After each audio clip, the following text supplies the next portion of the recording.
All right, guys, so 20.1 is gonna suck.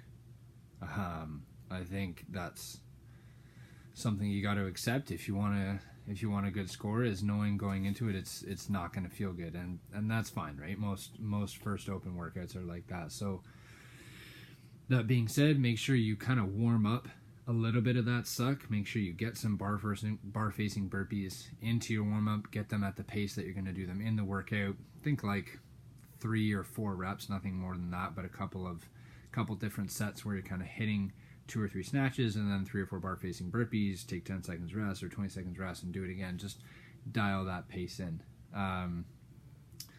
This workout is about a couple of things. Couple things you want to keep in mind. Obviously, the pace is absolutely critical. So when I was watching the Froning and Panchik do it, the biggest thing I was looking for is their first 5 rounds, the first half of the workout, the same as the back 5. And I mean, those are world-class athletes, and they were pretty damn close. I think Panchik was 4:20 and 5 minutes. So still a 40-second split, like a 40-second positive split, which isn't ideal. So if you ask him, he probably went too fast on those first few rounds. So you want your round 8 and round 9 to be the same time as your round 1 and 2. That means you got to go pretty damn slow on that first round. So really, really hold that back in, reel that back in, go nice and slow, find your pace. And just because you're like, oh, they feel good today, you have 80 snatches to do. We're going to do snatches and 100 bar facing burpees. So don't go anywhere beyond that. Okay? As you get deeper into the workout, you got to expect it to hurt a little bit more. And just know that if you get that feeling, you're in the right place. If you feel like, oh, it feels pretty good, you're not in the right place. You definitely either paced too much or you're missing reps or something.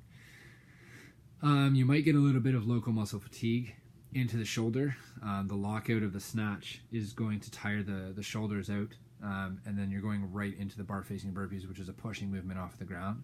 So just know that there's not a lot of rest for the shoulders. And again, that means we need a lot of shoulder warm-up. Crossover symmetry is good. Lots of pressing, couple of push-ups, even some stability on the rings, overhead holds, something like that. Really kind of get the shoulders burning a little bit. Not fatigue, but just like let them know that you're going to need them for a while. Okay? On the barbell move, we're definitely looking at touch and go power snatchers. There really isn't another option here. Clean and jerks are going to take too much time. If breathing is going to be your limiter for the workout, I highly suggest breaking up the snatches into 2 sets, either 4 and 4 or 5 and 3. Now, you can do this the whole way, or you can kind of take the first 2 or 3 rounds to keep it unbroken. But 8 sets of 8 unbroken is quite a bit, especially as the efficiency is going to start to go down, right? There's going to be a little bit of a low back burn because we're hinging, opening, closing the hips on both movements. So technically speaking, on those snatches, make sure you're taking a big breath in on the way down. Make sure you're breathing. Don't want to be holding your breath. Make sure your feet start and stay in your landing stance. So because the bar is light, we don't want to be doing a lot of jumping in, jumping out. We just want our feet to stay there. Keep the bar nice and close on the way up and on the way down. Nice clean contact, high, close to the hip. Don't rush that extension rate. The movement doesn't need to be fast. And hook grip up and down, probably just to hold on to that bar. Bar facing burpees. I honestly believe most people are going to get time capped on this workout. I think 1.5 minutes a round for 8 snatches or 8 clean and jerks and 10 bar facing burpees is a lot to ask of most people from a capacity standpoint over 10 rounds. And it's going to be the burpees that blow up. I've seen people take almost close to 2 minutes on bar facing burpees, and if you have a single round that's 2 minutes for 10 bar facing burpees, you're not finishing this workout. So how you approach this movement from round 5 on is going to determine whether or not you finish this workout.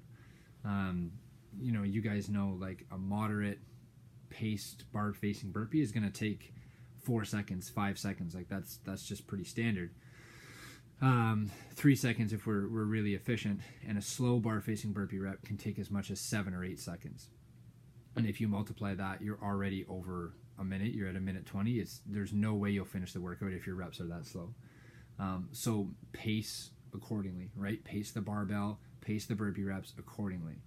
Technically speaking, you want to be constantly breathing in and out, right? We're always trying to get that oxygen on the burpees, and have really consistent footwork. So I'll kind of go through how this is going to work, and you can try and imagine it in your mind. So we're dropping down. We're going to pop up into that lunge position. So kick one leg forward. You're going to step the other leg up, 2-foot jump over the bar. You have to 2-foot jump. You're going to land, turn, step, and drop every single time. All right. So every time you jump over the bar, I want you guys to be thinking to yourself, turn, step, drop, turn, step, drop. That's what's going to allow those reps to stay nice and consistent. They don't need to be rushed, right? But just turn, step, drop. Once you're down on the floor is lava. Get off of it. It's hot. Get back up. And same thing, 2-foot hop, turn, step, drop. Right? This is an awesome test of work capacity, shoulder endurance, and your pacing knowledge, like knowing yourself, right? So I almost want you guys to go too slow in the first couple of rounds, where it almost feels like a warm-up, and just hang on to that pace, right? I think a pretty good goal is to finish under the time cap here, right? If you guys are sub 14 minutes or something like that's going to be a really awesome time. All right. Yeah, good luck. Hammer it.